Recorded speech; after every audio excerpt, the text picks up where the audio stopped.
now, propagan-do. Making headlines is hard, but making fake news is as easy as a-b-v. Fake news comes from Macedonia, Russia, these United States, and really everywhere.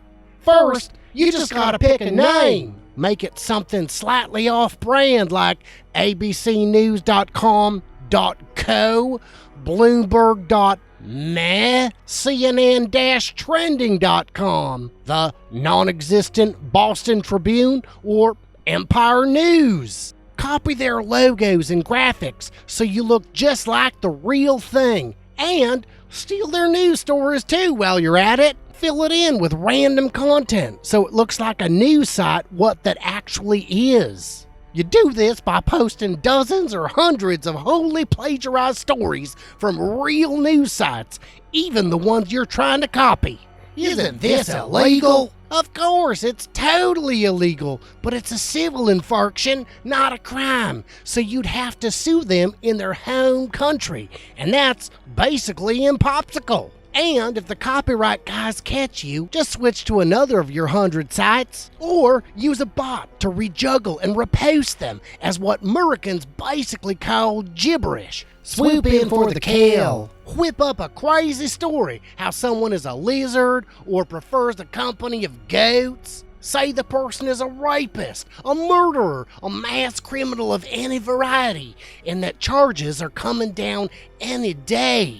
You'll need to cite a couple high-level sources who wish to remain anonymous. And also, cite some people willing to go on record with their names, with juicy, salacious details, even though those people don't actually exist. Get social media out there. Use the hundreds of social media accounts you made or bought on Facebook, Twitter, and Reddit to forage for dipshits. In the industry, this is known as turd farming. Cluster blast your life far and wide with a headline so preposterous that rubes can't help but like, share, and twat the unholy heck out of it.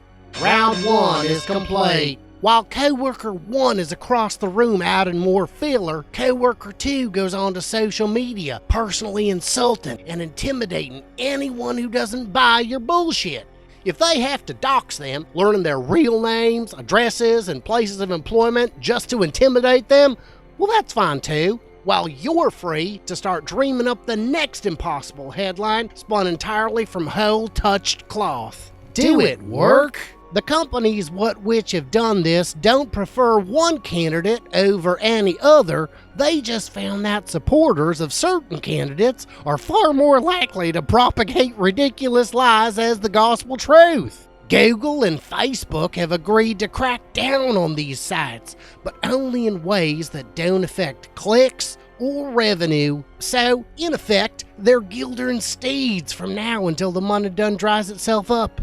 If you don't think critically and don't check your sources before sharing an outrageous news story, you might be a useless pretard unfit to drive, let alone vote.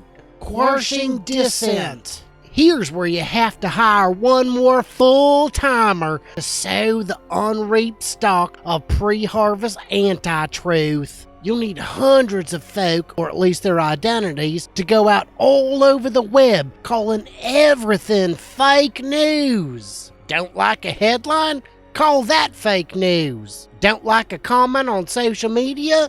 Call that fake news too. NBC retracts a story from an hour ago? Fake news! The more they pretend real news is fake, the more it takes the sting out of their jellyfish bullshit milkshake. And that's why they call it propagan-does instead of propaganda. Check out some of our past How Really Do videos. You know, all kinds of great stuff. But really, the big thing is we've got a movie coming up. A documentary all about me, Bobby Joe, the guy who brings you all this wisdom. And we need your help. We need some questions. So click on the link in the description or here on the screen, depending where you're done seeing it. And thank you kindly and so darn much.